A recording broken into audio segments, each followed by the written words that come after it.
Chapter number 14 है electromagnetism. इसके दो टॉपिक्स पढ़ने हमने 14.1 एंड 14.2। सबसे पहले हम ये इस चीज़ को भी देख लेते हैं क्या है। वो कहते हैं जी electric current generates magnetic field at the same time a changing magnetic field produce electric current. कि इलेक्ट्रिक करंट कैसे जनरेट होता है मैग्नेटिक फील्ड से, और जब हम मैग्नेटिक फील्ड को चेंज करते हैं तो वो इलेक्ट्रिक करंट को प्रोड्यूस करता है। This interplay of electricity and magnetism is widely used in a number of electrical devices and appliances in a modern technology। अच्छा, ये मैंने इसलिए पढ़ा था कि मे भी इसमें अगर कोई वो MCQs बनता हो तो वो हमारी नज़रों से गुजर जाए। एज सच तो नहीं बनता, लेकिन फिर भी अगर कोई इम्पोर्टेंट आपने चीज़ देखनी है तो ये वाली लाइन है जो इम्पोर्टेंट है इसकी। ठीक है, मे भी अगर आ जाए, ठीक है, एहतियात के तौर पे।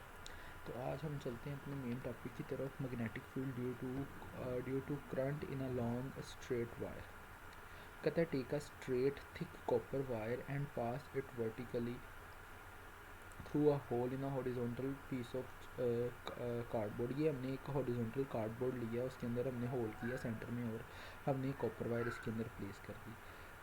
Place small needle compasses on the cardboard along a circle with the centre at the wire. अब ये देखो, ये हमने लाइन इसमें की है ड्रॉ, एक उसकी वो कॉपर वायर के इर्द गिर्द लाइन ड्रॉ की, और उसके इर्द गिर्द ये जो से एरो हेड्स है ना, ये हमने नीडल्स इसके अंदर प्लेस करनी है।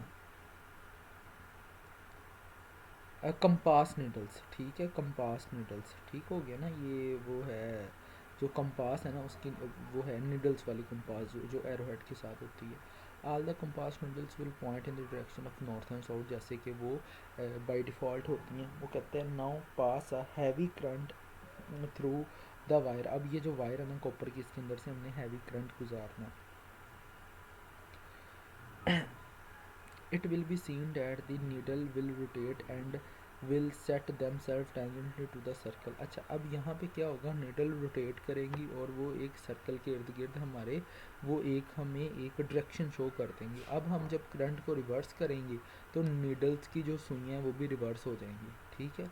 As the current through the wire is stop, जैसे ही वो स्टॉप होंगी वो दोबारा से किसमें एन एस डायरेक्शन में आ जाएंगी। अच्छा, अब ये जो सारी चीज़ें ना, ये हम इनमें से हमने जो कंक्लूजन निकालनी है ना, वो सबसे पहले कंक्लूजन तो ये निकालनी है कि a magnetic field is set up, a magnetic field is set up in a region surrounding a current carrying wire। कि magnetic field तभी सेट होगी जब उस रीजन के अंदर से करंट जाएगा। दूसरा जो है वो कंक्लूजन ये निकली थी, line of force are circular and their direction depend upon the direction of current. की जो लाइन ऑफ फोर्स होगी वो हमेशा सर्कुलर होगी, ठीक है, क्योंकि करंट ने एक लूप में फॉलो करना, ठीक है, और in the form of direction of current होगी। जिस तरह वो नीडल्स थे, वो अगर करंट क्लॉकवाइज घूम रहा था तो क्लॉकवाइज, अगर एंटी क्लॉकवाइज घूम रहा था उसकी डायरेक्शन वैसी हो जाएगी। जो तीसरा है वो ये है कि जो magnetic field last along as the current is flowing through the wire। के मैग्नेटिक फील्ड तब तक सेट रहेगी जब तक करंट उसमें से घूम रहा है या फ्लो कर रहा है। अच्छा, अब हमने the direction of line of force found by एक रूल है, उसके मुताबिक हमने देखना है। ये रूल बचपन से हम पढ़ रहे हैं कि if the wire is grasped in fist of right hand, right hand की मुट्ठी में, with the thumb point in the direction of the current, the fingers will. ये आपने पढ़ा हुआ है सारा, इसको बताने की ज़रूरत नहीं है मुझे। अब आ गया हमारा 14.2 इम्पोर्टेंट, हमारा लॉन्ग क्वेश्चन बनता है, फोर्स होना current carrying conductor in a uniform magnetic field.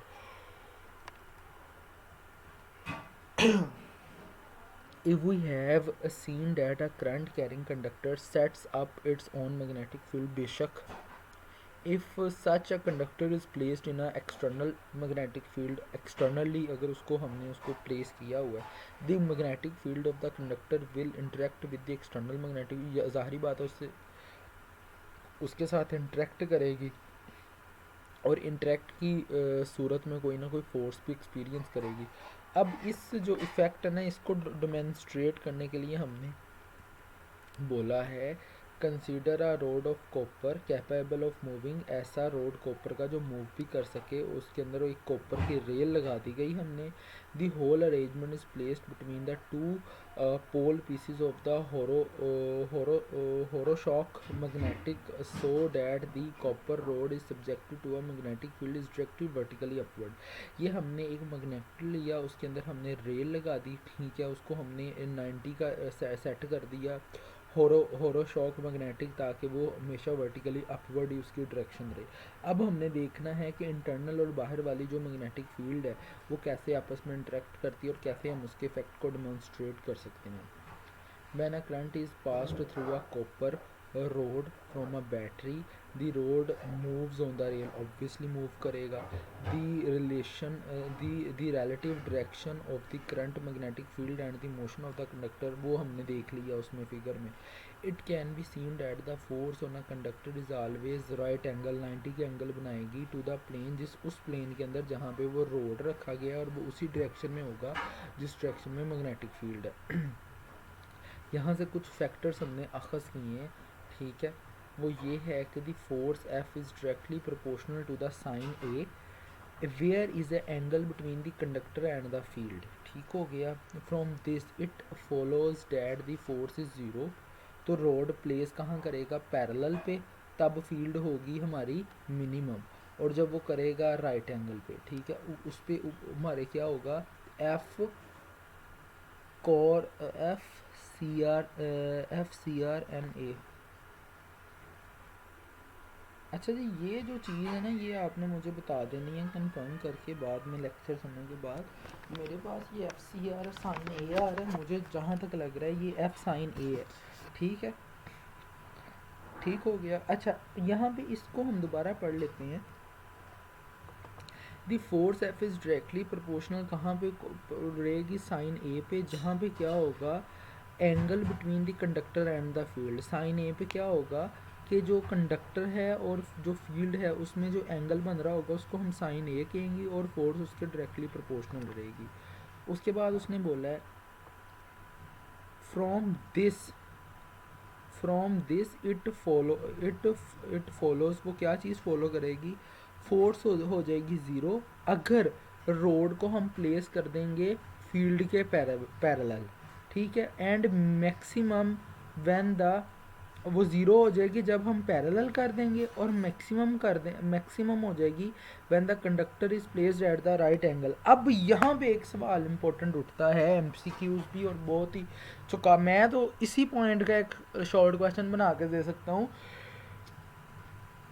कि इन कि फोर्स कब मिनिमम होगी और कब मैक्सिमम होगी। हमने कहना है जब ज़ीरो तब होगी जब पैरेलल हो जाएगा, और मैक्सिमम तब हो जाएगी जब राइट एंगल पर चला जाएगा, ठीक है, या परपेंडिकुलर हो जाएगा। अब इसका आपने ना मुझे बाद में बता देना है मैसेज करके, या जब हमारी क्लास होगी कि सर ये था हमारा, ठीक है, क्योंकि ये मुझे थोड़ा सा ना इसमें शक हो रहा। अच्छा, अब हमने अपने दूसरे पॉइंट की तरफ जाना है। वो कहता है the force is directly proportional to the current flowing through the conductor, the more current, ये हमें पता चल गया। The force F is directly proportional to the length and the conductor, ये भी पता है, इसमें भी कोई ऐसी चीज़ नहीं है। अच्छा जी, ये क्या है जी, the force F is directly proportional to the strength of the applied magnetic field, the stronger the field the greater the force, पता है। If we represent the strength of the field by 8 then F cross B combining all this force. अब उसमें क्या है, F cross B है तो factors आ जाएंगे, आई आ जाएगा, करंट एल आ जाएगा, लेंथ बी वो मैग्नेटिक फील्ड, और साइन यू जहाँ पे वो बना रहा है।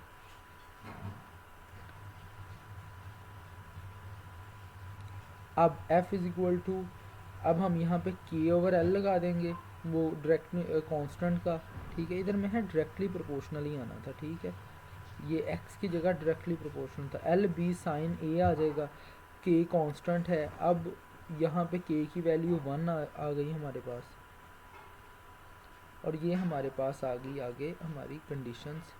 F is equal to I L B sine N, ठीक है, क्योंकि वो एन फैक्टर के ऊपर कर रहा होगा।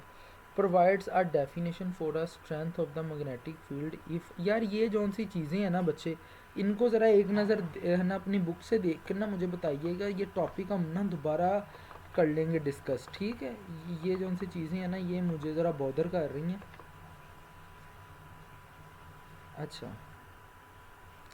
अब वो कहते हैं एल, अगर अगर वो कहता है हमारे पास आई ए कंपेयर हो, जो लेंथ है वो 1 मीटर हो, जो एंगल है वो 90 डिग्री हो, और फोर्स जो सा मैग्नेटिक फील्ड के बराबर हो। The strength of the magnetic field which shown and magnetic induction, तो इसको हम बोलेंगे magnetic induction is defined as the force acting on 1 metre length of the conductor place at right angle to the magnetic field when 1 ampere current is passing through it. ये है electric magnetic induction, magnetic induction की definition. In system international unit of B is tesla, magnetic field का Tesla होता है। A magnetic field is set to have, magnetic field की I think definition या tesla की definition है। A magnetic field is set to have a strength of 1 tesla it exert a if it exert a force of 1 Newton on 1 meter length of the conductor placed at right angle to the field when a current of 1 ampere passes through the conductor। 1 tesla is equal to 1 N A metre, ठीक है। ये 1 Tesla ये इधर if आना है, ठीक है।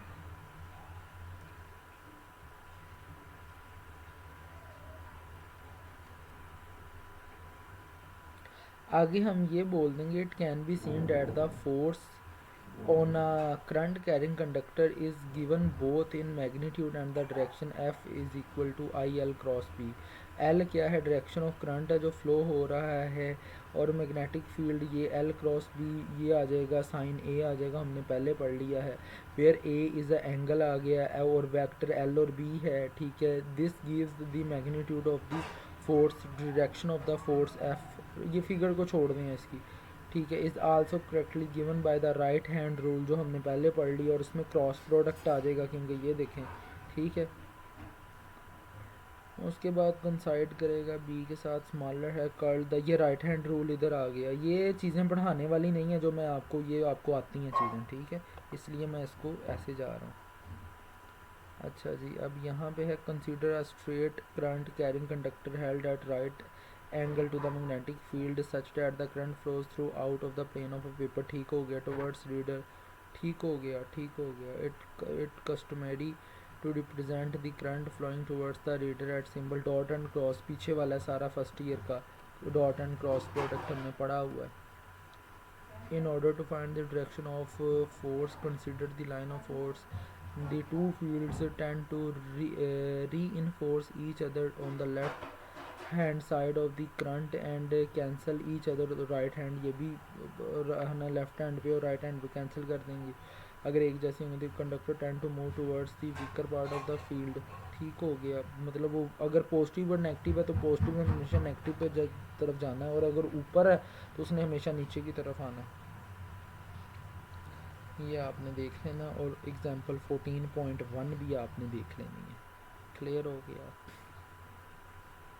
ठीक है, इसमें ऐसी कोई बात नहीं है, एज अ लॉन्ग है, इसको तैयार कर लो, ठीक है। और अगर इसमें कोई मुश्किलात काफ़ी ज़्यादा हैं मुझे बता देना, इसको अगर दोबारा डिस्कस करना हुआ तो कर लेंगे। बस ये थोड़ी सी ये जो इनसी एक्सप्रेशंस हैं, इसकी इक्वेशंस हैं, उनमें थोड़ा सा मसला होगा, वो अगर बुक से मिल जाए तो ठीक है। बाकी ये जो पैरा है मैं तो कहूँगा इसको इधर तक ही रखो, ठीक है। ये यहाँ तक ही रख लें तो बेहतर है, आगे ना ही करो तो बेहतर है, यहाँ से आगे ना ही करो तो बेहतर है, ठीक है, फ़ायदा कोई नहीं। ठीक हो गया, बस इसको ये टेस्ला तक ही रहने पे। लॉन्ग क्वेश्चन यहीं तक बनता है, ये जो सा है ना यहाँ से यहाँ तक इसको छोड़ ही दें, इसको इसको छोड़ दें, इसका कोई फ़ायदा नहीं, ठीक है। और फिगर देख लीजिएगा 14.1 जो सी है आपकी एग्जाम्पल है।